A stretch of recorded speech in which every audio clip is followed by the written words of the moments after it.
Hello दोस्तों, मैं आपका दोस्त सुमित आप सबके लिए लेकर आ चुका हूँ NCERT solution of exercise number 12.2 question number 6।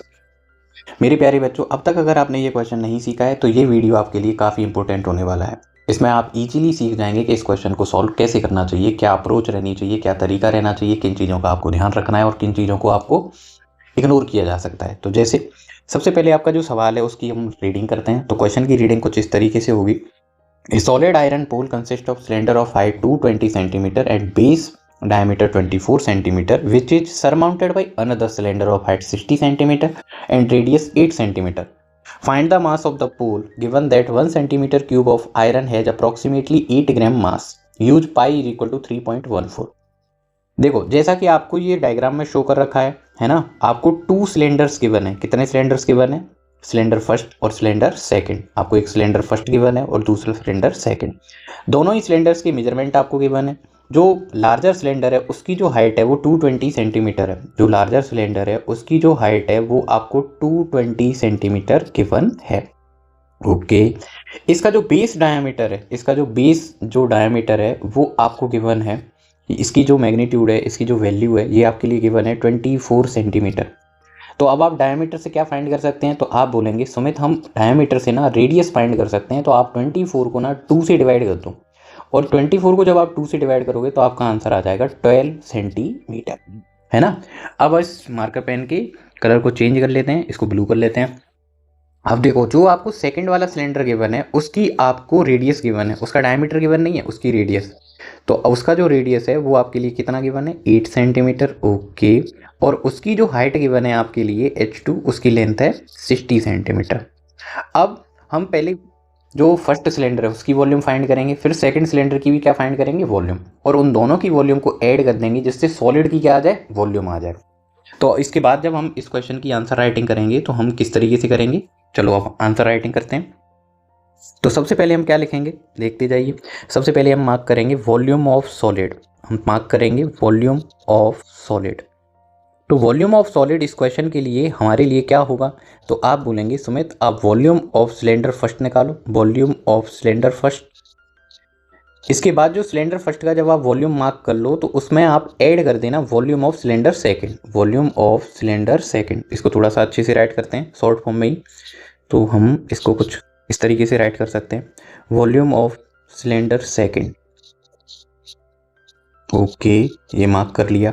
इसके बाद हम डायरेक्ट वैल्यू पुट नहीं करेंगे, हम पहले फॉर्मूले मार्क करेंगे। तो ये फॉर्मूले कुछ इस तरीके से होंगे, पाई R1 square H1 plus pi R2 square H2। फॉर्मूले मार्क करने के बाद हम इसमें पाई को कॉमन कंसीडर करेंगे। तो ये कुछ इस तरीके से आ जाएगा, R1 square H1 plus R2 square H2। इसके बाद आपको वैल्यू पुट करनी पड़ेगी। अब देखो, जब आप इस क्वेश्चन को सॉल्व करें ना तो इस चीज़ का विशेष ध्यान रखना, ये बहुत इंपॉर्टेंट आपके लिए फैक्टर रहेगा कि जो पाई का वैल्यू है वो आपको 3.14 लेना है। पाई का वैल्यू आपको क्या लेना है? 3.14। इसके बाद आप R1 स्क्वायर H1 इसकी वैल्यू मार्क करेंगे। तो हमने अपने इस फिगर के ऊपर, डायग्राम के ऊपर इन सारी वैल्यूज को लिख लिया है। तो R1 का वैल्यू है 12, तो 12 को 2 टाइम मल्टीप्लाई करेंगे, 12 इंटू 12 इंटू H1। H1 का जो आंसर है वो 220 सेंटीमीटर है, तो आप 220 मार्क करेंगे। प्लस R2 की जो वैल्यू है वो आपके लिए 8 है, तो आप इसमें 8 मार्क करेंगे, 8 इंटू 8 इंटू H2 का जो वैल्यू है वो आपके लिए 60 है, तो आप यहाँ 60 मार्क करेंगे। अब आपको नॉर्मल मल्टीप्लाई परफॉर्म करने हैं। तो अगर आपको स्क्वेयर्स अगर अच्छे से लर्न है तो आपको मल्टीप्लाई करने में ज़्यादा प्रॉब्लम नहीं आएगी, आप बहुत ईजी वे में आप इसको सॉल्व कर पाएंगे। तो 12 की जो स्क्वायर होती है 144 होती है, इसका मल्टीप्लाई आपको 220 से करना है। 8 का जो स्क्वायर होता है ये 64 होता है, और इसका मल्टीप्लाई आपको 60 से करना है। ओके, इसके बाद आप क्या कर सकते हैं? इसके बाद अगर आपको 22 की टेबल लर्न है तो आपके लिए थोड़ा सा रिलैक्सिंग हो जाएगा, ये बहुत ही इजी वे में हो जाएगा। तो 22 4 जा 88 हो जाएगा। 88 में फिर आप 8 ऐड करेंगे तो ये 96 हो जाएगा, कैरी 9 आ जाएगा। फिर 22 1 जा 22 और उसमें आप 9 ऐड करेंगे तो ये हो जाएगा 31।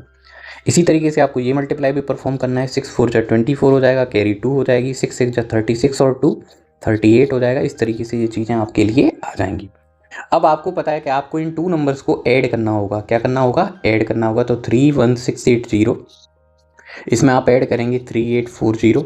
तो जब आप ऐड करेंगे तो आंसर कुछ इस तरीके से आएंगे, 8 और 4 12 हो जाएगा, कैरी 1 6 7 7 और 8 15 carry 1।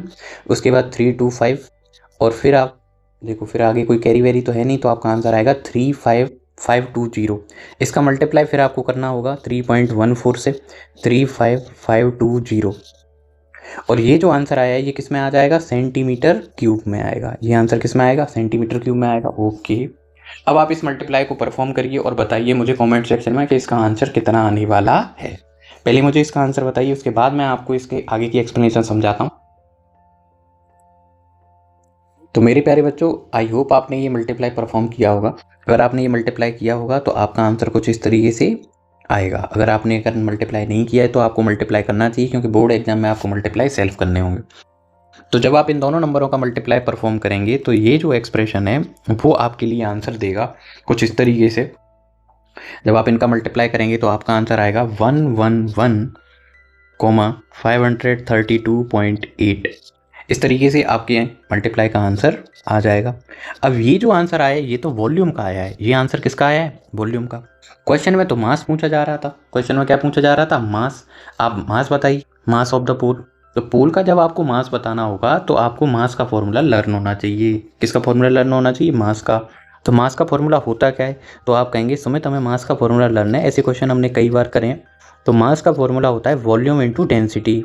Okay, volume into density. अब एक छोटा सा क्वेश्चन आपके लिए फिर से अराइज हो गया है ना, ये फिर से उठ खड़ा हुआ, और आंसर क्या पूछ रहा है। अब आपसे पूछा जाएगा कि आप ये बताइए वॉल्यूम तो ठीक है, वॉल्यूम तो हम समझ गए, कैपेसिटी या फिर जो कोई भी मटेरियल है उसका अमाउंट, उसको हम वॉल्यूम बोल सकते हैं। तो डेंसिटी क्या होगी, तो फिर डेंसिटी आप बताएंगे कि कोई भी जो स्पेसिफिक ऑब्जेक्ट है वो अपनी यूनिट वॉल्यूम में कितना मास कंटेन करता है, उसे हम बोलते हैं उसकी डेंसिटी। मतलब अपनी यूनिट वॉल्यूम में उसमें वजन कितना है, मास कितना है, उसे हम बोलते हैं डेंसिटी। देखो सबसे अच्छा एग्जांपल है, जैसे आप 1 kg कॉटन लेकर आओ, कॉटन मतलब रुई। तो 1 kg कॉटन अगर आप लेकर आएंगे तो आपको पॉलीथीन में लानी पड़ेगी, इतनी ज़्यादा होती है 1 kg कॉटन, है ना। वहीं आप 1 kg गोल्ड लेकर आओ तो आप अपनी छोटी सी पॉकेट में भी उसको रख सकते हैं। दैट मीन्स देखो वेट तो दोनों में बराबर ही है ना, वेट दोनों में क्या है, इक्वल, क्योंकि हम 1 kg बोल रहे हैं।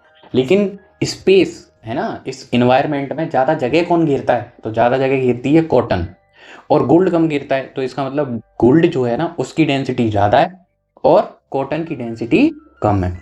जिसकी डेंसिटी कम होती है वो ज़्यादा जगह घेरती है, जिसकी डेंसिटी ज़्यादा होती है वो कम जगह में आ जाता है। ओके, अब मैंने आपको डेंसिटी वर्ड समझाया। अब हालांकि ये मेरा टॉपिक नहीं था, ये फिजिक्स से रिलेटेड टॉपिक है। अब आपको जो डेंसिटी है उसका इसमें मल्टीप्लाई करना है। तो हमारे क्वेश्चन में बोला हुआ था कि 1 सेंटीमीटर क्यूब आयरन में जो वेट है वो 8 ग्राम है। वो वेट किस में, 8 ग्राम। तो आप इसमें 8 का मल्टीप्लाई करेंगे और ये आंसर किस में कन्वर्ट हो जाएगा, ग्राम में। ओके, अब जब आप इन दोनों नंबरों में मल्टीप्लाई करेंगे तो कुछ इस तरीके से आएगा, 8 8 जा 64 हो जाएगा, कैरी 6 आ जाएगी। ओके, 8 2 जा 16, 16 में आप 6 ऐड करोगे 22 हो जाएगा, कैरी 2 हो जाएगी। 8 3 जा 24, 24 में जब आप 2 ऐड करेंगे 26 हो जाएगा, फिर से कैरी 2 हो जाएगी। 8 5 जा 40 हो जाएगा, 40 में आप 2 ऐड करेंगे 42 हो जाएगा, कैरी 4 हो जाएगी। इसके बाद 8 1 जा 8 और 4 12 हो जाएगा, कैरी 1 आ जाएगी। ओके, 8 1 जा 8 और 1 9 हो जाएगा। फिर इसके बाद 8 1 जा 8। इसके बाद आप पॉइंट मार्क करेंगे और ये आंसर आएगा ग्राम में। लेकिन ग्राम में तो ये अमाउंट, ये जो आंसर है वो काफ़ी बड़ा हो गया। तो इसको स्मॉलर करने के लिए, इसको मेजरिंग यूनिट को आसानी से रीड करने के लिए इस ग्राम को केजी में कन्वर्ट करेंगे। ग्राम को केजी में कन्वर्ट करने के लिए क्या करना चाहिए सुमित, तो आपका आंसर होगा सुमित, ये तो हम बचपन से जानते हैं, ये तो हमने 6 क्लास में सीख लिया था। ग्राम को केजी में कन्वर्ट करने के लिए 1000 से क्या करते हैं, डिवाइड करते हैं। ओके, जब आप पॉइंट डिवाइड करोगे तो ये जो पॉइंट है वो लेफ्ट साइड में 3 डिजिट क्या हो जाएगा, शिफ्ट हो जाएगा, और आपका आंसर आ जाएगा 892.2624 kg। अब देखो पॉइंट के बाद काफ़ी डिजिट हैं तो हम इनको छोटा मतलब थोड़ा सा कम लिख सकते हैं। तो कुछ इस तरीके से लिख सकते हैं 892.26 kg। बाकी जो डिजिट्स हैं उनको मैंने हटा दिया, उनकी ज़रूरत नहीं थी। इस तरीके से इस क्वेश्चन का आंसर मैं इजी वे में राइट कर सकता हूँ। आई होप आपको ये एक्सप्लेनेशन अच्छे से समझ में आई होगी। अगर आपको इस वीडियो में कोई भी प्रॉब्लम रहती है समझने में तो आप मुझे कमेंट कर सकते हैं, है ना। और आप अपने दोस्तों के साथ इन वीडियोज़ को शेयर करके इस चैनल को सपोर्ट कर सकते हैं। आपकी सपोर्ट की हमेशा ही नीड रहती है। तो ज़्यादा से ज़्यादा बच्चों के साथ शेयर करिए, सपोर्ट करिए, मदद करिए। Thank you so much for your support. और इसी तरह मैं आपके लिए काम की वीडियो लाता रहूँगा जिससे आपका जो सिलेबस है वो टाइम पर कंप्लीट हो और आप अच्छे से सीखें और बोर्ड में आप अच्छे से अच्छे मार्क्स लेकर अपना नाम रोशन करें। Thank you.